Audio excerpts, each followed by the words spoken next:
So আমি শুরু করি আবার।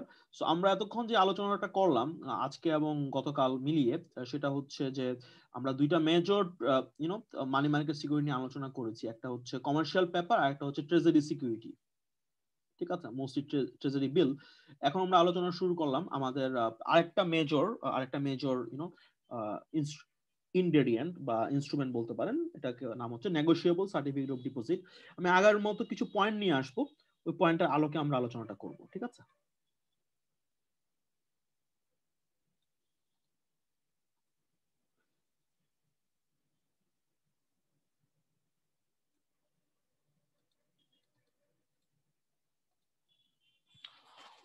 আমাকে একটু সময় দেন, আমি বইটা দেখে আমি, আচ্ছা বই আমার কাছে আছে, as a matter of fact.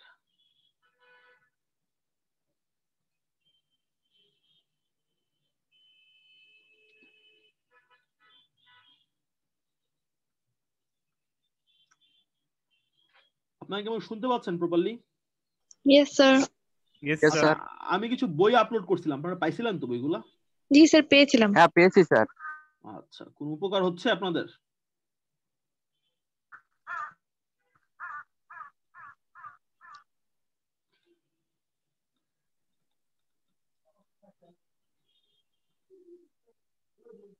Sir উপকার মনে হয় কারোই হচ্ছে না। কেন?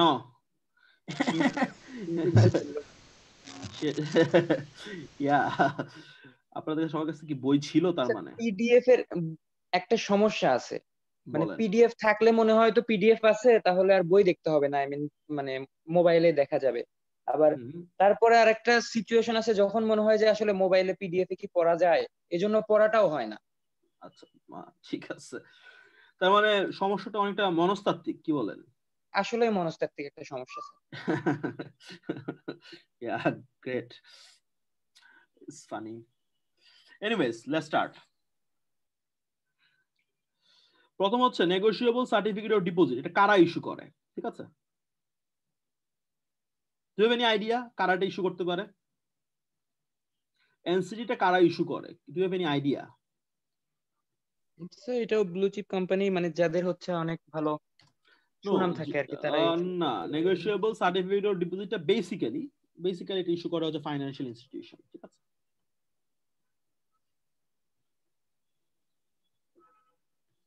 নেগোশিয়েবল সার্টিফিকেট স্যার, এটা বাংলা কি? এটার বাংলা আমি বলতে পারবো না, ঠিক আছে? নেগোশিয়েবল মানে তো অবশ্যই হস্তান্তরযোগ্য। ও আচ্ছা, হস্তান্তরযোগ্য বিনিময় বিল টাইপের কিছু। বাট আমি এটার বাংলা কোথাও শুনি নাই, বুঝছেন? আপনি যেটা বললেন হস্তান্তরযোগ্য বিনিময় বিল, সেটা তো হচ্ছে নেগোশিয়েবল, কি জানি এটা বিনিময় বিল হচ্ছে, বিনিময় বিলের ইংলিশ কি? ইনস্ট্রুমেন্ট বলে, নেগোশিয়েবল ইনস্ট্রুমেন্টকে বিনিময় বিল বলে, এরকম কিছু, তাই না? আর নেগোশিয়েবল সার্টিফিকেট অফ ডিপোজিট, এটার বাংলা কোথাও করা হয়েছে কিনা আমি আসলে জানি না। হস্তান্তরযোগ্য আমানত সার্টিফিকেট, সেটা তো আপনি বললেন, বাট এরকম প্রচলিত আছে না, যে একটা হচ্ছে আমি আপনি একটা আক্ষরিক অনুবাদ করলাম, আর একটা হচ্ছে লৌকিক অর্থ, যে লৌকিক অর্থতে এটা কি বলা হয়, তাই না? যেমন ধরেন আমি আপনাকে বলি, ব্যাখ্যা দিই, শুনেন। গন্ডগ্রাম, এটার মানে কি বলেন তো? গন্ডগ্রাম এই শব্দটার মানে কি? Hello, no idea sir. গন্ডগ্রাম শব্দটা নরমালি আপনি যদি ডিকশনারিতে দেখেন, আপনি দেখতে পারবেন যে অনেক বড় একটা গ্রাম। আমরা এটা কি হিসাবে ইউজ করি? যে পিছায়া পড়া, কোনো সড়ক পথ নাই, ইলেকট্রিসিটি যায় না, এরকম একটা জায়গাকে আমরা বলি গন্ডগ্রাম, তাই না? যে এইখানে থাকা যাবে না, এটা একটা পুরোপুরি গন্ডগ্রাম, এই গন্ডগ্রামে থাকবো না। তার মানে দেখেন, গন্ডগ্রামের ডিকশনারির মিনিং একটা, আমি আপনি ব্যবহার করতেছি অন্য মিনিং এ, লৌকিক অর্থ আরেকটা, ঠিক আছে? সো এখন কথা হচ্ছে নেগোশিয়েবল সার্টিফিকেট ডিপোজিট, এটা হ্যাঁ নেগোশিয়েবল কথাটার মানে হচ্ছে হস্তান্তরযোগ্য। সার্টিফিকেট বলতে পারেন আপনি, সার্টিফিকেট বলতে পারেন, আমি বলবো সনদও বলতে পারি। আমি যদি এভাবে যদি বলি যে হস্তান্তরযোগ্য আমানত সনদ হইতে পারে, বাট কথা হচ্ছে যে মানুষজন এটা কিভাবে ব্যবহার করে সেটা আমার জানা নাই, ঠিক আছে? এনিওয়েজ, আমরা আমাদের মেইন আলোচনায় চলে আসি। এটা কারা ইস্যু করতেছে? Financial institutions. তাহলে একটা জিনিস খেয়াল করেন, ট্রেজারি বিল কারা ইস্যু করে? সরকার ইস্যু করে, গভর্নমেন্ট ইস্যু করে। পারফেক্ট। কমার্শিয়াল পেপার কারা ইস্যু করে? বড় বড় কর্পোরেশন। কোম্পানি। এনসিডি কারা ইস্যু করে? Financial institution. Financial institution. সবগুলো কি এক হইলো? আচ্ছা না, সবগুলো এক। That's what I am trying to say. আচ্ছা, তাহলে এটা ডেফিনেশন কি হবে? আমরা যেভাবে ডিফাইন করতেছি সেভাবে রাখি যে NCD is generally what? NCD is issued that it is a money market instrument issued by whom? Issued by FIs, তাই না? Financial institutions. ফাইন্যান্সিয়াল প্রতিষ্ঠান, ঠিক আছে। এগেইন ডিনোমিনেশন কেমন এটার? এটা ডিনোমিনেশন কেমন হবে? হ্যালো, অন্যান্য যে মানি মার্কেট সিকিউরিটি এটার সাথে কম্পেয়ার করেন, এটা ডিনোমিনেশন কেমন হবে? বেশি হতে পারে লাখ টাকার। এটা ডিনোমিনেশন মিনিমাম $1,00,000 থেকে শুরু হয়। তাহলে এগেইন এটা কি রিটেল লেভেল বিনিয়োগকারীদের জন্য খুব একটা সুবিধা বিনিয়োগ করাটা? না স্যার। No, sir. তাহলে এখানে যদি তারা বিনিয়োগ করতে কিভাবে করবে? Mutual fund. পারফেক্ট। এবার আমাকে বলেন, একই মেয়াদে ইস্যু করা ট্রেজারি বিল এবং একই মেয়াদে ইস্যু করা এনসিডি সব একই মেয়াদ, ধরেন রেটিং ও সব সেম, কোনটার ইল বেশি হবে? NCD বিলটা, এনসিডিটা বেশি হবে। কেন? কারণ হচ্ছে এখানে সরকারের Yeah. থেকে এটা বেশি রিস্কি। অবভিয়াসলি। লাস্টলি প্লেসমেন্ট, লোকজন এটাকে ডিরেক্টলিও প্লেস করতে পারে, লোকজন কি করতে পারে প্রফেশনালদের মাধ্যমে করতে পারে। কারা এটাকে ডিরেক্টলি প্লেস করবে? ব্যাংকারদের মধ্যে কারা এটা? যারা রেগুলারলি শর্ট টার্মের দায় শোধ করার জন্য বা শর্ট টার্ম ফাইন্যান্সিং করার জন্য এনসিডি ব্যবহার করে, ইট ইজ বেটার যে তাদের নিজস্ব একটা টিম থাকবে, ওরা এটাকে প্লেস করবে। আদারওয়াইজ আপনি যদি বছরে বা ইয়াতে যদি একবার করে করেন, it's better to do what? It's better to professional guy, তাই না? Yes, sir. তাহলে দেখেন আমরা যা যা পড়ছি ওটার সাথে এনসিডি কিন্তু ফিট করে না। মানে আমরা যা যা এই পর্যন্ত শিখেছি এনসিডির জন্য কি আমাদের আলাদা কিছু করা লাগছে? No, sir. আচ্ছা, তাহলে আতোয়ার কি আছেন? Yes sir. হ্যাঁ আতোয়ার, আমাকে বলেন তো এনসিডির কিছু ফিচার আপনি আমাকে বলেন। জাস্ট আমি যা যা আলোচনা করছি এটার আলোকে আমাকে বলেন যে এনসিডির মধ্যে কি কি থাকে, তাহলে how you should define an NCD. Sir এটা ইস্যুকারী প্রতিষ্ঠান হচ্ছে ফাইন্যান্সিয়াল ইনস্টিটিউশনস ইন জেনারেল। জি, তারপর এটা হচ্ছে একটা মানি মার্কেট ইনস্ট্রুমেন্ট, আর এটা হচ্ছে রিলেটিভলি আদার মানি মার্কেট ইনস্ট্রুমেন্টের থেকে ডিনোমিনেশন হাই হয়ে থাকে। মানে ওটার মতোই হয়ে থাকে, সবগুলোই হাই, ওদের কোনোটাই লো না। তাহলে একজন ক্ষুদ্র বিনিয়োগকারী কিভাবে বিনিয়োগ করবে এখানে? Through mutual funds, money market mutual fund. আচ্ছা, এটা ডিরেক্টলি প্লেস কারা করবে? এটা ফাইন্যান্সিয়াল ইনস্টিটিউশনসই করবে। মানে কখন করবে ডিরেক্টলি প্লেসটা, কখন করবে? যখন হচ্ছে এরা কোন প্রকারের ইন্টারমিডিয়েশন ছাড়াই সরাসরি বিক্রয় করতে যাবে কিংবা নিজস্ব টিম থাকবে এদের জন্য, তারা করবে। বাট নিজস্ব টিম কখন রাখবে সেটাই জানতে চাচ্ছি। যখন এদের হচ্ছে রেগুলার বেসিসে এই কাজটা করতে হয় তখন। এক্স্যাক্টলি, রেগুলার ভিত্তিতে যখন কাজটা করতে হয় তারা কস্ট সেভিং করতে চায়, কস্ট সেভিং করার একটা উপায় হতে পারে এটা করা, ঠিক আছে? Okay fine. এবং রিস্ক ওয়াইজ এটা কি সরকারের ইস্যু করা ট্রেজারি বিল থেকে বেশি রিস্কি না কম রিস্কি, কি মনে হয় বেশি আপনার? রিস্ক, বেশি রিস্ক। পারফেক্ট। এই হচ্ছে এনসিডি, ক্লিয়ার? নতুন কিছু না কিন্তু। তাহলে পার্থক্যটা কোথায় বলেন তো? সিপির সাথে বা ট্রেজারি বিলের সাথে পার্থক্যটা কোথায়? ইন টার্মস অফ দ্য ইস্যুয়ার, তাই না? ইস্যুয়ারের উপর, ইস্যুয়ার কে, এটাই হলো পার্থক্য। এছাড়া কিন্তু সেমই কিন্তু, তাই না? Almost same. জি স্যার। Perfect, very good. আচ্ছা, আমরা ছোট একটা ম্যাথ করবো তাহলে, ঠিক আছে? আমি অঙ্কটাকে নিয়ে আসি এখানে, ছোট একটা ম্যাথ আমরা করবো। ও আরেকটা বিষয় বলা নেওয়া উচিত, এনসিডি কিন্তু মাঝখানে সুদ দিতে পারে, বুঝছেন? Okay sir. এনসিডি কিন্তু মাঝখানে কি করতে পারে? আপনাকে ইন্টারেস্ট দিতে পারে, এটা মাথায় রাখবেন। এনসিডি মাঝখানে আপনাকে ইন্টারেস্ট দিতে পারে।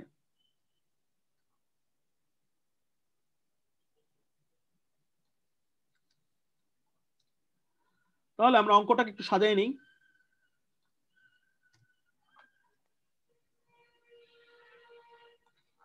আপনাদের সবার সামনে কি ক্যালকুলেটর কলম টলম আছে? Yes, sir, আছে। জি sir. Perfect.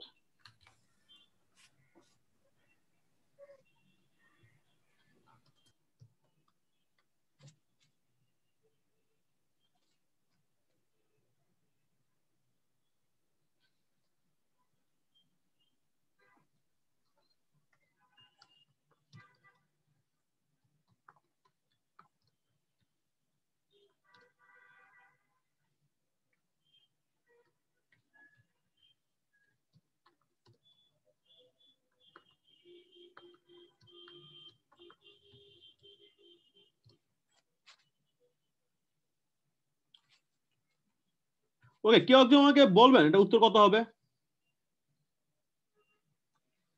Can anybody tell me what is the answer to that particular question?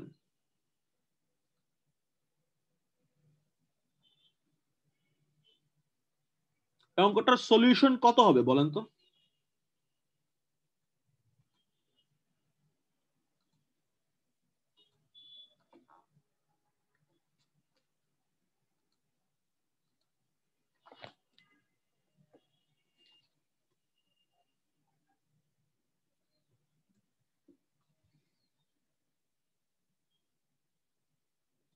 Two 2.1%. হতে পারে। আর কেউ করতে পারছেন?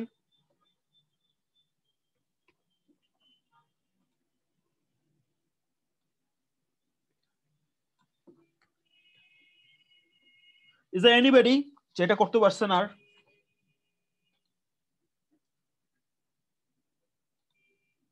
কেউ কি করতে পারছেন এই অঙ্কটা?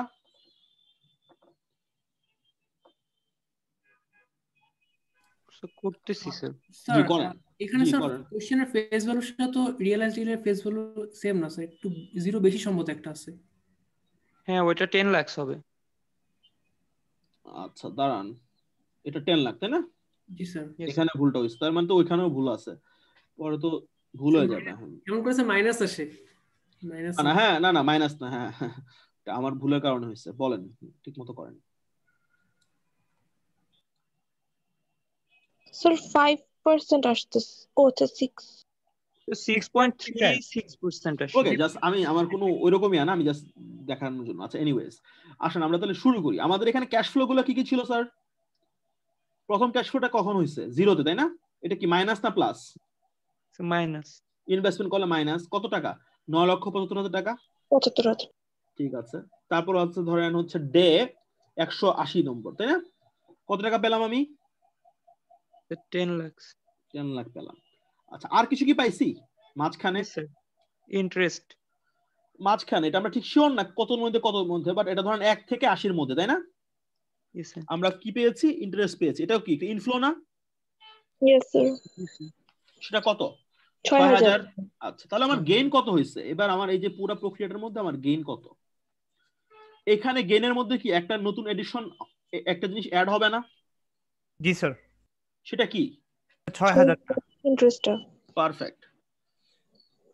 এটার মধ্যে আরো 6,000 অ্যাড হবে, এই তো 9,75,000। তাহলে আমার গেইনটা কত স্যার? 25,000 আসতেছে। জি 25,000 আসতেছে আমার ক্যাপিটাল গেইন টাইপের, বা মানে যেটাই হোক দামের হেরফের। মাঝখানে আমি কি পেলাম স্যার? আর ইন্টারেস্টও পেলাম তাই না? আচ্ছা ইনভেস্টমেন্ট হরাইজন কত দিনের? 180 দিন। 180 দিনের। আচ্ছা সো এই যে উপরের অংশটা দেখেন, 10 লাখ মাইনাস 9,75,000 কত? তাহলে 25,000 প্লাস কত? 6,000। এটা হলো কি আমার টোটাল গেইন তাই না? জি স্যার। এটাকে ভাগ করবো কি দিয়ে? আমার বিনিয়োগের অ্যামাউন্ট দিয়ে, 9,75,000। এবং যেহেতু আমার বিনিয়োগটা কয় দিনের জন্য ছিল? 180 দিনের জন্য ছিল। আর বছর ধরছি কত দিনে? 360 দিনে। তাহলে এটা করলে কত আসে? সবগুলো সব করলে কত আসে? 6.36%। 6.36%। Perfect, done. We are done with NCD.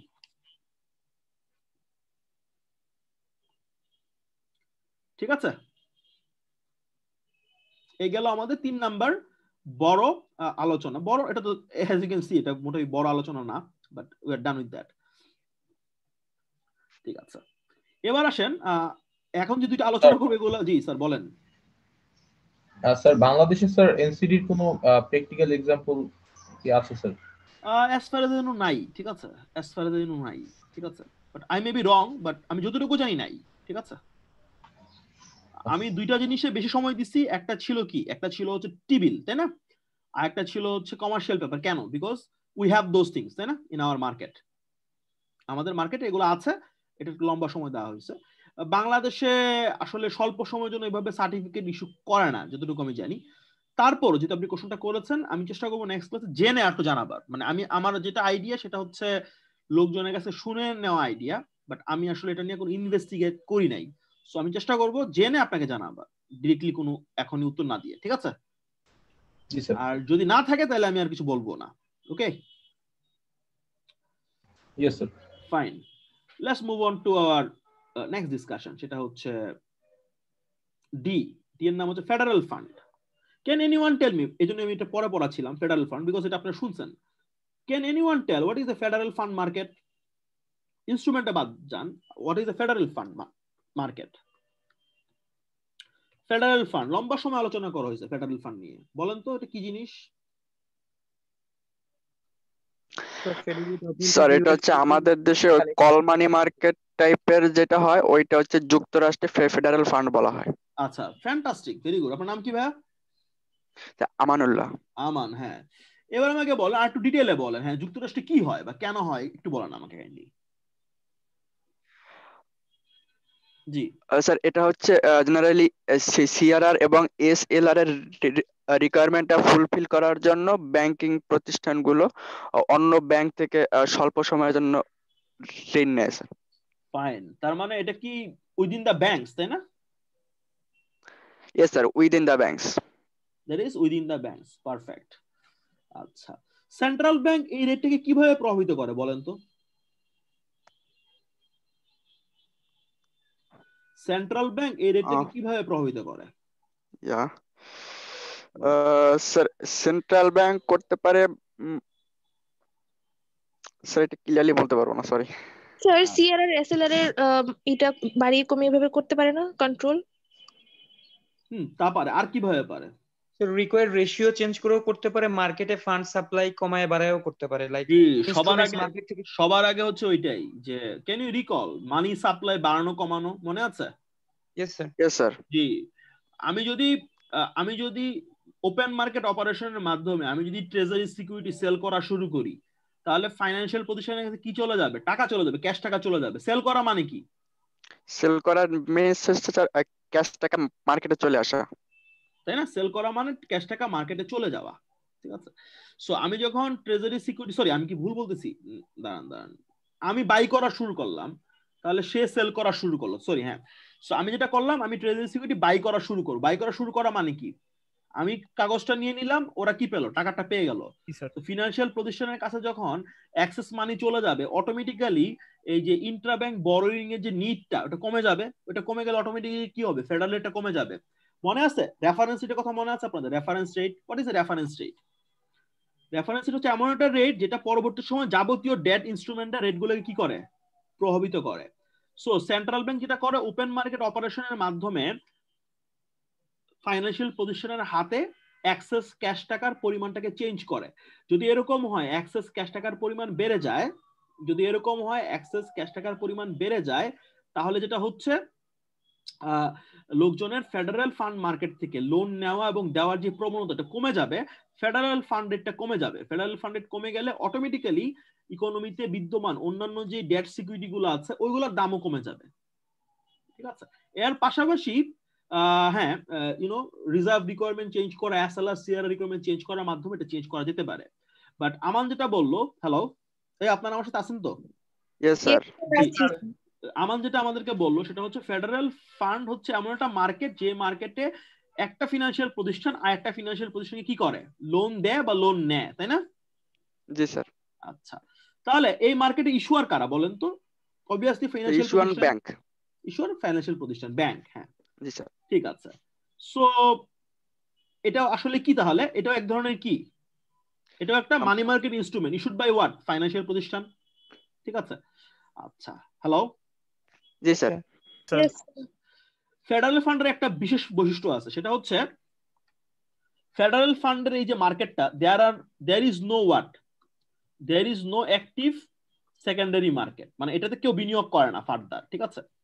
আমরা অলরেডি দেখেছি যে ট্রেজারি বিল, কমার্শিয়াল পেপার, এগুলোর মার্কেট কিন্তু বাইরের দেশে কিন্তু vibrant in a sense what, যে মানি মার্কেট মিউচুয়াল ফান্ডের মাধ্যমে কি করা যায়? এগুলাতে ইনডিরেক্টলি বিনিয়োগ করা যায়। বাট এখানে কি করা যায় না? এখানে ইনডিরেক্টলি বিনিয়োগ করা যায় না। এক্স্যাক্টলি। আচ্ছা, সরকার বেশি রিস্কি নাকি একটা ব্যাংক বেশি রিস্কি হবে বলেন তো? একটা ব্যাংক বেশি রিস্কি হবে। তাহলে ট্রেজারি বিলের ইল্ড বেশি হবে নাকি ফেডারেল ফান্ডের ইল্ড বেশি হবে? ফেডারেল ফান্ডের ইল্ডটা বেশি হবে। ফেডারেল ফান্ডের ইল্ড বেশি আছে। ওকে, ফাইন, ভেরি গুড। আচ্ছা, ফ্যান্টাস্টিক। আচ্ছা, এবার আমি আপনাদেরকে, যদিও এটার বাইরের হিসাব, আমি একটা ছোট্ট একটা, অলওয়েজ মনে রাখবেন এটা, ধরেন আমরা এখানে যে কম্পারিজনটা করতেছি সেটা হচ্ছে অ্যাপল বাই অ্যাপল কম্পারিজন অথবা apple to apple comparison. Apple to apple বুঝেন? ইয়েস স্যার, সেম ফুটিং এ এনে কম্পেয়ার করা। পারফেক্ট, একদম সেম। সেম মানে হচ্ছে credit rating same, maturity same. Always মনে রাখবেন, অলওয়েজ মনে রাখবেন এই বিষয়টা, অলওয়েজ মনে রাখবেন।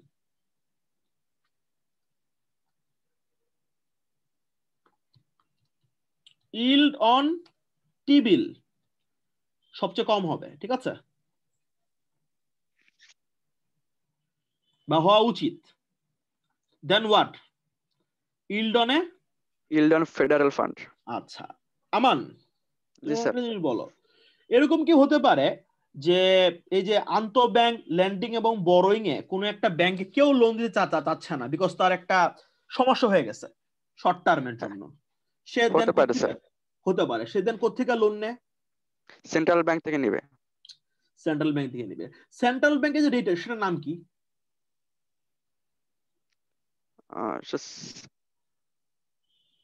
স্যার ওইটাকে মেবি ব্যাংক রেট বলা হয়। পারফেক্ট। এটাকে অনেকে আবার ইয়াও বলে, প্রাইমারি ক্রেডিটও বলে, তাই না? জি স্যার। ধরেন একটা ব্যাংকের সমস্যা অনেক ক্রনিক, বা সে আসলে ব্যাংক না, এই জন্য তাকে রিজার্ভ রিকোয়ারমেন্ট রাখতে হয় না, বাট সে ফিনান্সিয়াল সিস্টেমের জন্য গুরুত্বপূর্ণ, তার লোন দরকার, তাকেও সরকার লোন দিবে, ওটাকে বলা হয় সেকেন্ডারি ক্রেডিট, তাই না? Secondary credit. অলওয়েজ মনে রাখবেন, এইটা খুব গুরুত্বপূর্ণ বোঝা, এই বিষয়টা খুবই গুরুত্বপূর্ণ আপনাদের জন্য মনে রাখা, যে কোন একটা গিভেন কোন একটা ইকোনমিতে, it can be any economy, ঠিক আছে? Hello, yes sir. সরকার যখন লোন নেয় জনগণের কাছ থেকে, সরকার কি সবচেয়ে সেফ না? জি স্যার। সবচেয়ে কম সুদের হার ওটাতে থাকবে। আচ্ছা, সেম ম্যাচুরিটিতে সোনালী রূপালীকে লোন দিল, রূপালী অথবা সোনালীকে লোন দিল, bank to bank same maturity, still banks are bit risky, তাই না? দেন দ্য গভর্নমেন্ট কি হবে? একটু বেশি হবে। আচ্ছা, আপনি বলেন তো, আচ্ছা একটা কাজ করি আমি, আচ্ছা বাদ দেন, হ্যাঁ এখন ধরেন সোনালী ব্যাংক যেরকম রূপালী ব্যাংকে লোন দিতে পারে, রূপালী ব্যাংক চাইলে কি কার কাছ থেকে লোন নিতে পারে? ফ্রম বাংলাদেশ ব্যাংক, তাই না? জি স্যার। ওই রেটটা বাংলাদেশ ব্যাংক ইচ্ছা করে একটু বাড়ায় রাখে। কেন বাড়ায় রাখে? আমি কি বলছিলাম বলেন তো, কেন ব্যাংক রেটটা বেশি হয়? জনগণের টাকাটা প্রোটেক্ট করার জন্য। না, একটা ভালো কারণ আমি বলছিলাম, বলেন তো আমান, ক্যান ইউ রিকল? স্যার আপনি বলছিলেন হচ্ছে যে ব্যাংকের, জি বলেন। হ্যালো, মধ্যবর্তী লেনদেনগুলো যাতে স্মুথ লেনদেনগুলো বেশি করে করতে না পারে আর কি, জাস্ট জন্য। আপনি খেয়াল করেন, সেন্ট্রাল ব্যাংক ব্যাংক রেট যদি কম হইতো জি জি sure sure sir, bank rate যদি কম হইতো তাহলে হয়তো বা সবগুলো ব্যাংকই সেন্ট্রাল ব্যাংক থেকেই নিত, তাহলে নিজেদের ভিতরে যে লেনদেন করতে হয় এবং এর জন্য একটা অ্যাসেসমেন্ট করতে হয় সেটা হইতো না। That's why central bank. What's your name? আপনার নাম কি? আতওয়ার হোসেন। ইউ লাস্ট যেটা বলছো সেটা খুব গুরুত্বপূর্ণ। দেখেন, এসএলআর এবং সিআরআর রিকোয়ারমেন্ট প্রতি 14 দিন বা 15 দিন পরে পরে মেইনটেইন করতে হয়। At a given point of time there will be some bank who has some surplus, there will be some bank who has some deficit. এখন আমি আপনাকে লোন দিব কি দিব না, আমিও ব্যাংক আপনিও ব্যাংক, আমি আপনাকে লোন দিব কি দিব না এটা নির্ভর করে আমি আপনাকে কিভাবে অ্যাসেস করি, তাই না? তাহলে ফেডারেল ফান্ড মার্কেট আসলে কি করতেছে বলেন তো আমাকে? Federal fund market is a mechanism, is a instrument, যেটা আসলে কি করে, যেটা প্রতি 14-15 দিন পরে পরে একটা ফিনান্সিয়াল প্রতিষ্ঠানকে বাধ্য করে তার আরেকটা পিয়ার ফিনান্সিয়াল প্রতিষ্ঠান কি করতে, ইভালুয়েট করতে, তাই না? I am evaluating you because I am going to give you loan for at least 1 day to 15 day, তাই না? বুঝতে পারলাম কথা? তাহলে সরকার অলওয়েজ চেষ্টা করে কি, বা একটা দেশের সেন্ট্রাল ব্যাংক কি চেষ্টা করে? একটা দেশের সেন্ট্রাল ব্যাংক চেষ্টা করে যে এই যে আন্তঃব্যাংক বরোইং যেটা দিয়ে এসএলআর এবং সিএলআর রিকোয়ারমেন্ট ফুলফিল করা হচ্ছে, এটা যাতে ব্যাংক টু ব্যাংক কি হয়, যাতে করে ব্যাংকরাই নিজেদেরকে ইন্টারনালি অ্যাসেস করবে, তাই না? Have you got my point? Yes, sir. That's why Yes, sir. কোন একটা ব্যাংক, ধরেন পদ্মা ব্যাংক বা ফার্মার ব্যাংক, ধরেন এগুলো খুব একটা ভালো ব্যাংক না, আপনি মাঝে মাঝে দেখবেন এই ব্যাংকগুলোর অনেক বেশি লোন দেওয়ার পরে, অফার করার পরেও তারা কিন্তু কল মানি মার্কেট থেকে লোনটা পাচ্ছে না। কেন পাচ্ছে না? যুক্তি হচ্ছে এই যে এই 7 দিনের জন্য তাকে অন্য একটা ব্যাংক ট্রাস্ট করতেছে না, তাকে কোত্থেকে নিতে হচ্ছে? সেন্ট্রাল ব্যাংকের যে সেন্ট্রাল ব্যাংক থেকে। জি, সেন্ট্রাল ব্যাংকের যে ডিপোজিট উইন্ডোর যে 1 নাম্বার উইন্ডো, যেটা হচ্ছে প্রাইমারি ক্রেডিট উইন্ডো, ওইখান থেকে নিতে হচ্ছে, এই জন্য এটা একটু বেশি হবে। ক্লিয়ার? জি sir. And there can be some banks or financial position like Lehman Brothers, ঠিক আছে, যারা আসলে বা বিয়ার স্টার্নস, যারা মানে আমেরিকান নিয়ম অনুযায়ী তুমি যদি ফেডারেল রিজার্ভের সাথে রিজার্ভ জমা না রাখো তুমি কিন্তু প্রাইমারি গ্রেড পাবা না, অথবা তোমার অবস্থা এতই ক্রনিক যে তুমি কোনোভাবেই লোন পাওয়ার যোগ্য না, তোমার বাঁচার জন্য লোন দরকার, তার মানে তোমার এখানে এক্সট্রিম অবস্থা হয়ে গেছে, ওই ক্ষেত্রে ব্যাংকাররা কি করে, লোন দেয়, সেন্ট্রাল ব্যাংকাররা লোন দেয়, বাট দে কোন উইন্ডোর আন্ডারে, সেকেন্ডারি ক্রেডিট উইন্ডোর আন্ডারে, ঠিক আছে? ওইখানে সুদের হারটা কি হবে, আরো একটু বেশি হবে, ক্লিয়ার? সো এটা আপনাদের কি করতে হবে ভাই, এটা আপনাদেরকে অলওয়েজ কি করতে হবে, মাথায় রাখতে হবে, ঠিক আছে? You have to understand this particular equation or this particular inequality, you have to remember that, this very important, clear এটা? Yes, sir. জি স্যার। ওকে, সো আমি একটু র্যাপ আপ করতে চাই, সেটা হচ্ছে খুব সিম্পল, আমাদের আলোচনাটা আমরা আগেও করছি বাট খুবই সিম্পল আলোচনা, সেটা হচ্ছে এসএলআর এবং সিআরআর রিকোয়ারমেন্ট প্রতি বাই উইকলি ফুলফিল করতে হয়। বাই উইকলি ফুলফিল করার মানে হচ্ছে যে কিছু ব্যাংকার থাকতে পারে যারা ওই থ্রেশহোল্ড থেকে কমে আছে, দেয়ার ক্যান বি সাম ব্যাংকার যারা একটু বেশি আছে, তো এই খুব অল্প সময়ের জন্য একটা ব্যাংক আর একটা ব্যাংকে লোন দিবে, এরকম ভাবার কোনো কারণ নাই যে একটা ব্যাংক পুরো সময় জুড়ে লোন নিবেই এবং একটা ব্যাংক পুরো সময় জুড়ে লোন দিবেই।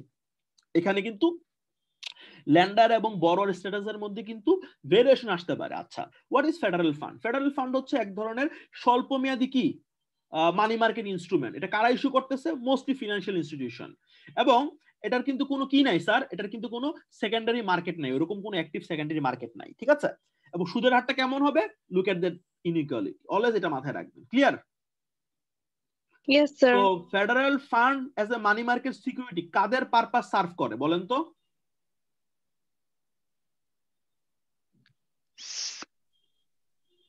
এটা কাদের পারপাস সার্ভ করতেছে? Financial institution. ফাইনান্সিয়াল ইনস্টিটিউশনস দের। এখানে ইস্যুয়ার তো বললাম financial institution, what the investors? এখানে ইনভেস্টর কারা বলেন তো? What the investors? Bankers. Perfect. এখানে ইস্যুয়ার যারা, ইনভেস্টররা কারা? ইনভেস্টররা কিন্তু তারাই, ঠিক আছে? But what about treasury bill? Treasury বিলে কিন্তু নরমালি কর্পোরেশনরা বিনিয়োগ করতে পারে, ঠিক আছে? মনে আছে? ইন্ডিভিজুয়ালরা পারে। কর্পোরেশনটা কেন করে মনে আছে? ক্যাশ ফ্লো মিসম্যাচিংটা দূর করার জন্য করে, ঠিক আছে? ফাইন্যান্সিয়াল প্রতিষ্ঠানটা করে, অনেকেই করতে পারে, বাট এখানে মূলত উইদিন দা ব্যাংকস, তাই না? Within the banks, clear? জি স্যার। জি sir. Perfect, we are done with that. That's why আমি বলতেছিলাম যে এর পরেরগুলো অনেক সময় লাগবে না, খুব দ্রুত শেষ করা যাবে, because you know those stuffs.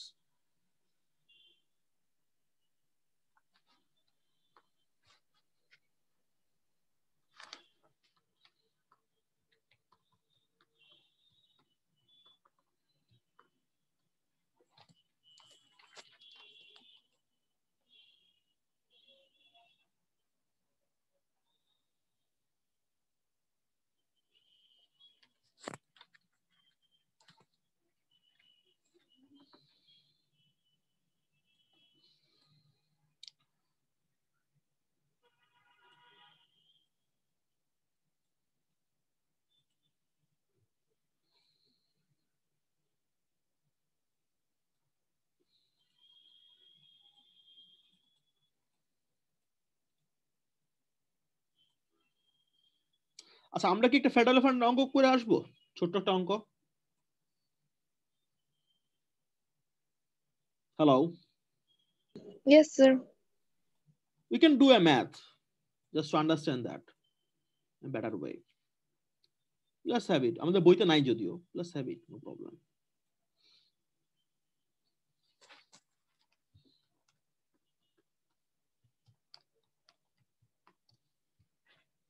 এখানে কি কোনো ইনভেস্টরের কথা বলা যেতে পারে?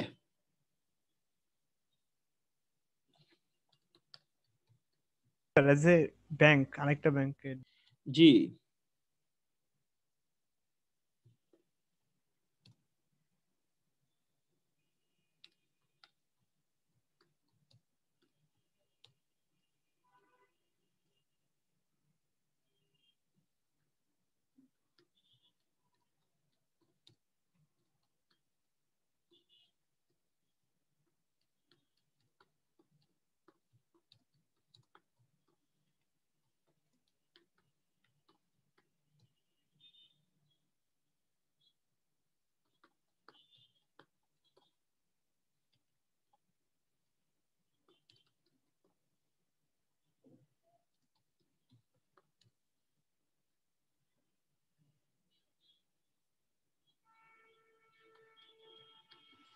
অঙ্কটা কি ধরতে পারছেন আপনারা?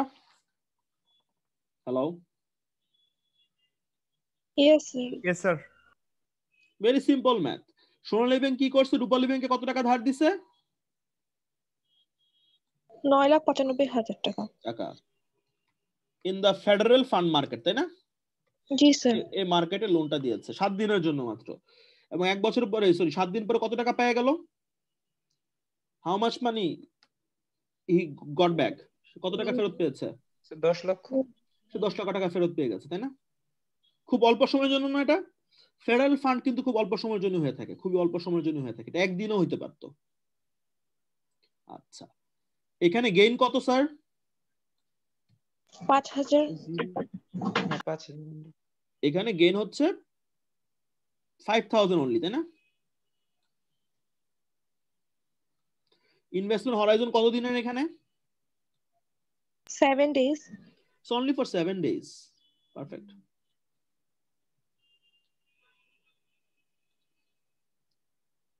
আমাকে কি একজন বলবেন যে এখানে এটা কত আসবে রিটার্নটা? 25.71%। ভেরি হাই, তাই না? কারণ খুব অল্প সময়ের জন্য দেওয়া হয়েছে তো, প্রিটি হাই। কত বললেন আপনি? 5.71। 25.71%, ফাইন। সো বেসিক্যালি দেখেন অঙ্কগুলো কিন্তু সেমই, তাই না? দেখা মনে হচ্ছে একটা অঙ্ক, তাই না? বাট বেসিক্যালি আমাদের যে কনসেপ্টটা কিন্তু সেম, তাই না? স্যার, জি বলেন স্যার। স্যার এই টাইপের লেন্ডিংটা কি স্যার এরকম হইতে পারে না যে একটা নির্দিষ্ট অ্যামাউন্টটাকে দিয়ে দিল, দেন বলে দিল যে এত % ইন্টারেস্ট দিবা 7 দিনে? হ্যাঁ হইতে পারে। মানে আপনি কি বলতে চাচ্ছেন যে টাকা আসলো গেল না, এটাকে বলতে চাচ্ছেন আপনি? না না না, মানে স্যার ধরেন সোনালী ব্যাংক হচ্ছে রূপালী ব্যাংকে মানে ধরেন 9,95,000 টাকা দিল, তো এরপর বলে দিল যে হচ্ছে 7 দিনে তুমি আমাকে হচ্ছে ইন্টারেস্ট রেট দিবা হচ্ছে ধরেন 25%, তো ওরকম কি হইতে পারতো? হ্যাঁ হইতে পারতো, কেন হইতে পারতো না? হইতে পারতো, পারফেক্টলি হইতে পারতো, কোনো সমস্যা নেই। মানে আমরা অঙ্কটা সাজাচ্ছি এভাবে, কিন্তু ধরেন এরকম আসলে রিয়েল লাইফে কি হবে বলেন তো আমাকে? রিয়েল লাইফে হবে এরকম যে সোনালী ব্যাংকের ঘাটতি আছে 10 লাখ টাকার ধরেন ফর এক্সাম্পল, বা 11,20,000 টাকার ধরেন। এখন 11,20,000 টাকা তো একটা স্পেসিফিক অ্যামাউন্ট, তাই না? Hello, yes sir, yes sir. ধরেন সোনালী ব্যাংকের ঘাটতি হচ্ছে 11,20,000 টাকা মাত্র। এখন এটা তো একটা স্পেসিফিক অ্যামাউন্ট, ছোট্ট একটা অ্যামাউন্ট। তো সে বলবে যে ভাই আমার 11,20,000 টাকাই লাগবে। সে বললো যে ঠিক আছে তোমাকে আমি অ্যানুয়ালাইজ 20% দিব, শেষ। এখন যা আসবে ওইটাই ফেরত দিয়ে দিবে, শেষ। ক্লিয়ার? হ্যাঁ এরকম হতে পারে, এরকম হতে পারে, এরকম হতে পারে, ঠিক আছে। এবং আপনি একটা জিনিস খেয়াল করেন, এটাকে কল মানি কেন বলা হচ্ছে বলেন তো? এই ফেডারেল ফান্ডটাকে বাংলাদেশে কল মানি কেন বলা হয়? খুব দ্রুত এই টাকাটা নেওয়া হয়, এই জন্য জাস্ট কল করে নেওয়া টাইপের। এক্স্যাক্টলি। এবং জেনারেলি ব্যাংক টু ব্যাংক যে টেলিকমিউনিকেশন সার্ভার আছে না, ওইটাতেই দেখবেন যে দুইটা ব্যাংকের ট্রেজারি হেড কথা বলে ঠিক করে ফেলছে, শেষ। মানে এখানে কিন্তু অত ইয়া না, মানে বিষয়গুলো কিন্তু খুব ইজি। কাগজপত্র পরে পাঠায়, বুঝছেন? ধরেন একজন আরেকজনকে ফোন দেয় এবং ফোনগুলো রেকর্ড, বাংলাদেশে যেটা আমি যেটা শুনলাম সেটা হচ্ছে এরকম, ধরেন ইস্টার্ন ব্যাংকের ট্রেজারির হেড, ঠিক আছে, ডাচ বাংলা ব্যাংকের ট্রেজারি হেডকে ফোন দিল, ঠিক আছে। এই ফোনটা অটোমেটিক্যালি টেপ হবে, ঠিক আছে। কেন ট্যাপ হবে? বিকজ দুইজনের কথা শুনতে অস্পষ্ট থাকতে পারে, পরে একজন না করতে পারে যেটা আমি বলি নাই, ঠিক আছে। সো দ্যাট দুই এন্ডিতে টেপ হচ্ছে। বলে দিল যে ভাই আমাদের এত কোটি টাকা লাগবে, সে বললো ঠিক আছে কোনো সমস্যা নাই, কয় দিনের জন্য লাগবে? 2 দিনের জন্য লাগবে, শেষ। That's it. পরে ওরা ডকুমেন্টেশনটা করে। তার মানে কল মানি মানে হচ্ছে ইটস ভেরি কুইক, তাই না? মানে it's just matter of telecommunication সার্ভারে আপনি জাস্ট কানেক্ট হওয়া, that's it. Clear? Yes sir. Okay, perfect. আচ্ছা, এবার আসেন রিপারচেজ এগ্রিমেন্ট। আপনাদের এটা নিয়ে কোনো কোশ্চেন আছে by the way federal fund নিয়ে? না স্যার। আসতেছে, মানে you can ask me any question. I may not have answered to every question, but I would like to listen to those questions. You don't have? Okay, fine. So let us go to the fifth element, repurchase agreement. Okay. আচ্ছা, রিপারচেজ agreement, trust me, একদম same. রিপারচেজ agreement এবং federal ফান্ডের মধ্যে কোনো পার্থক্য নেই। তাহলে পার্থক্যটা কোথায়, আলাদা কেন বলেন তো? রিপারচেজ জন্য হতে পারে। রিপারচেস এগ্রিমেন্ট আমি যদি বলি যে এটা মানে it is very similar, it is very similar to our previous federal fund example. The only difference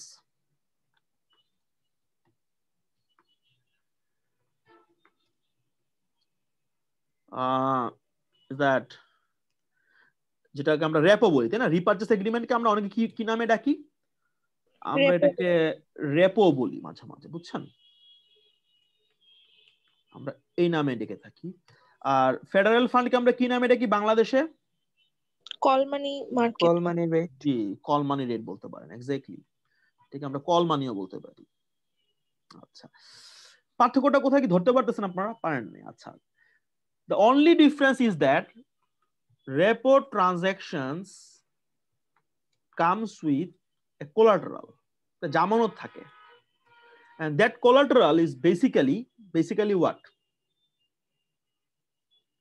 That collateral is basically treasury, কি হবে? ট্রেজারি কি হবে? সিকিউরিটি। Exactly, treasury securities. আচ্ছা, আমি একটা এক্সাম্পল দিলে আপনাদের কাছে একদম ক্লিয়ার মনে হবে। রেপো এবং ফেডারেল ফান্ড একই জিনিস, শুধুমাত্র জেনারেলি একটা ফেডারেল ফান্ডের ট্রানজাকশনে কি থাকে না, কোনো কোলাটেরাল ব্যাকআপ থাকে না। আর এখানে কি থাকতেছে স্যার? একটা কোলাটেরাল ব্যাকআপ থাকে। আচ্ছা, আমি এক্সাম্পল দিলে ক্লিয়ার হবে। ধরেন দুইটা ব্যাংকের মধ্যেই, ধরেন হচ্ছে সোনালী আর হচ্ছে ধরেন, আচ্ছা আমি আর একটু ডিটেইলে যাই, আমি একটা টেবিল বানাই so that people can better understand.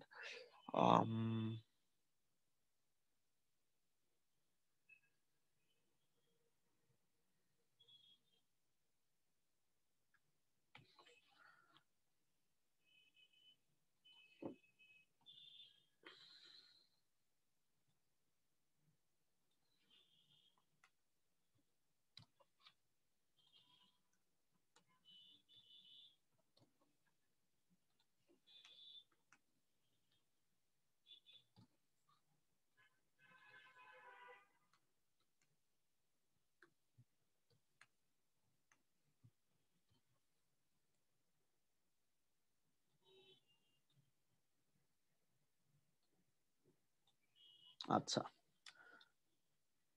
এদিকে ধরেন আছে রূপালী ব্যাংক, খেয়াল করেন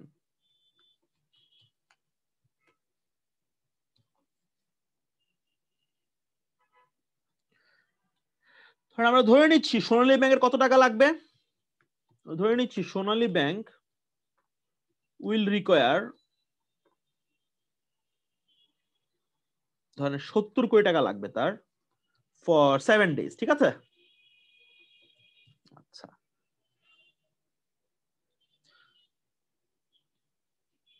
ডে 0 সোনালী ব্যাংক যেটা করলো, সেল করলো।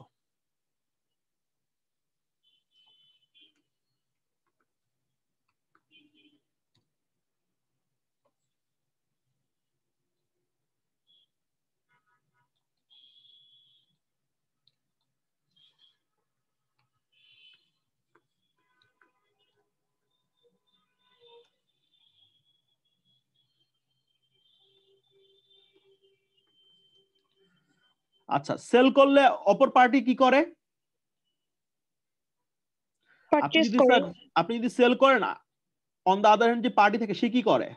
পারচেজ করবে, সে বাই করে, তাই না? জি স্যার। সোনালী ব্যাংক সেল করছে কত টাকার ট্রেজারি সিকিউরিটি? 70 কোটি টাকার। এই তো রূপালী ব্যাংক কোনটা বাই করছে? এটাই বাই করছে, ঠিক আছে? রূপালী bought that 70 crore টাকা কি সিকিউরিটি। আচ্ছা, সেল করলে টাকাটা কে পায়? বায়ার পায় না সেলার পায়? সেলার পাবে। তাহলে এই যে ডে 0 তে ট্রানজাকশনটা হলো, যেখানে সোনালী ব্যাংক 70 কোটি টাকার ট্রেজারি সিকিউরিটি সেল করলো, টাকাটা কে পেল? সোনালী ব্যাংক পেল। আচ্ছা, 7 দিন হয়ে গেল, 7 দিন হয়ে গেল। আচ্ছা, এখন যেটা করবে সোনালী ব্যাংক, এটাকে আবার পারচেজ করে ফেলবে।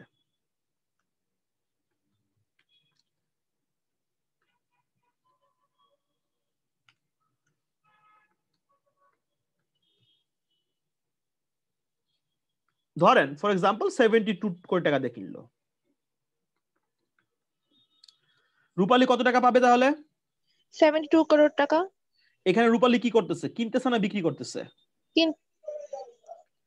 বিক্রি করতেছে।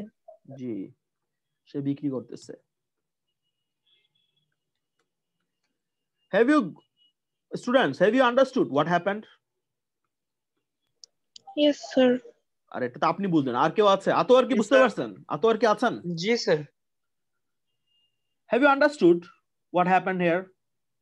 Yes sir. একটা কি করতে পারতো যে, দেখেন ভালো করে খেয়াল করেন, সোনালী ব্যাংক চাইলে কি করতে পারতো? ডিরেক্টলি বলতে পারতো রূপালী রে যে এই তুমি আমার 70 কোটি টাকা দাও, আমি 7 দিন পর তোমাকে 72 কোটি টাকা দিয়ে দিব। সেম কিন্তু বিষয়টা, তাই না? এখানে কি তাই হয়েছে? এক্স্যাক্টলি তাই কিন্তু হয় নাই। এখানে কি হয়েছে?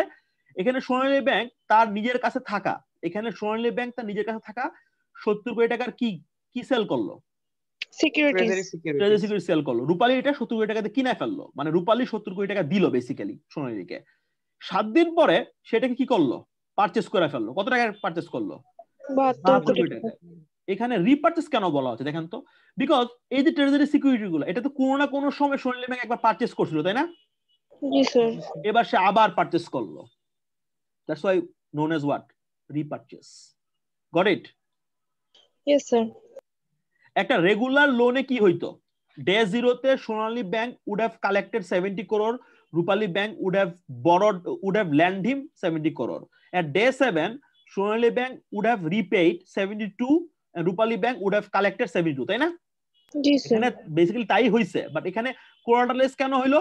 বিকজ এখানে কোনো কারণে যদি সোনালী ব্যাংক 7 দিনের মধ্যে ডিফল্ট করে, রূপালী ব্যাংকের কাছে কি থাকে? সিকিউরিটিজ গুলো থাকবে। 70 কোটি টাকা ট্রেজারি সিকিউরিটি তার হাতে থাকে। That's why it is called collateralize. Clear এ পর্যন্ত? জি sir. Anyone having any question? Do you people have any question?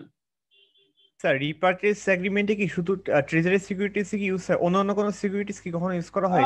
Text বইতে যেটা বলা আছে, ট্রেজারি সিকিউরিটির পাশাপাশি এনি কাইন্ড অফ ইনস্ট্রুমেন্ট যেটা দুই ব্যাংকের কাছেই গ্রহণযোগ্য as a YONO value for trust, যেটাতে দুইজনের ট্রাস্ট আছে, এটার মধ্যে অবভিয়াসলি এনসিডি পড়ে, এটার মধ্যে অবভিয়াসলি কমার্শিয়াল পেপার পড়ে। তার মানে generally treasury security, but treasury সিকিউরিটির মধ্যে যদি বিশ্বাসযোগ্য কোনো কিছু থাকে যেগুলো লস অফ ভ্যালু হওয়ার চান্স 7 দিন বা 10 দিনের মধ্যে খুবই অল্প, সেগুলো হতে পারে, তাই না? ক্লিয়ার? ইয়েস স্যার, বুঝতে পেরেছি। লিকুইডিটি আর কি, লিকুইড থাকতো। হ্যাঁ, it should be liquid and there should be very limited chance যে এই 7 দিনের মধ্যে এটার ভ্যালু অনেক কমে যাবে, এরকম যাতে না হয়। এবং দুইটা প্রতিষ্ঠানে যদি মনে করে যে না এটা safe, then it's fine. If they are good, it is fine, তাই না? এই পর্যন্ত কি বুঝতে পারলাম? আচ্ছা, তাহলে আপনি আমাকে বলেন, what's the difference between repo and federal fund? কোনো কি ডিফারেন্স আছে আসলে? জি স্যার আছে, কোলাটারের দিক থেকে। এছাড়া কিন্তু আমার চোখে অলমোস্ট সেম। হ্যাঁ, অবভিয়াসলি ফেডারেল ফান্ড মার্কেটটা অনেক বেশি ব্যবহার হয় সিআরআর এবং এসএলআর রিকোয়ারমেন্ট ফুলফিল করার জন্য। দ্যাটস ফাইন, বাট আমি যদি as a rational human being চিন্তা করি, আমার কাছে দুইটা কিন্তু সিমিলার টাইপেরই মনে হচ্ছে। একটা হচ্ছে কোলাটারালাইজ আর একটা কি? হ্যালো, আনকোলাটারালাইজড। জি, একটা হচ্ছে কোলাটারালাইজ, একটা হচ্ছে নন কোলাটারালাইজ। ক্লিয়ার? Yes sir. আচ্ছা, তাহলে এবার আমাকে বলেন এখানকার ইস্যুয়ার এবং ইনভেস্টর কারা হয় বলেন তো? দুইটাই ব্যাংক হবে। এটা একটা মানি মার্কেট সিকিউরিটি, এটারও বাই দা ওয়ে কোনো অ্যাক্টিভ সেকেন্ডারি মার্কেট নাই। আচ্ছা, এবার আমাকে বলেন কোনটা বেশি সেফ? ট্রেজারি বিল বেশি সেফ নাকি রিপারচেজ এগ্রিমেন্ট বেশি সেফ হবে? ট্রেজারি বিলটাই বেশি সেফ হবে। ইয়া, আচ্ছা, এবার আরেকটা আইডেন্টিটি আমি আপনাদেরকে বলতে চাই। অ্যাপল টু অ্যাপল কম্পারিজন যদি আসেন, এটা ভুলবেন না কখনো। স্যার এখানে একটা কোশ্চেন বলেন। এখানে তো আলটিমেটলি যখন আমি রিপারচেজ এগ্রিমেন্টের মাধ্যমে যে কোলাটারাল গুলো নিচ্ছি, সেগুলো তো ট্রেজারি বিলই নিচ্ছি। হ্যাঁ, ইউ আর রাইট। তাহলে কেন আমার রিস্কটা different? Yeah, I got your point. হয় কি জানেন, এই রিস্কের পাশাপাশি, হ্যাঁ অবভিয়াসলি আমি আপনাকে কিভাবে বলি, ধরেন হাউ ক্যান আই সে, কোনো কারণে সোনালী ব্যাংক যদি বিগড়ায়া যায়, রূপালী ব্যাংকের কি আছে? 70 কোটি টাকা ট্রেজারি সিকিউরিটি আছে, তাই না? জি স্যার। তার মানে ইটস মোর সেফ, ফাইন। এটার পাশাপাশি এটাকে আমরা বলি কাউন্টার পার্টি রিস্ক, এটা হয়তো বা নাই, fine.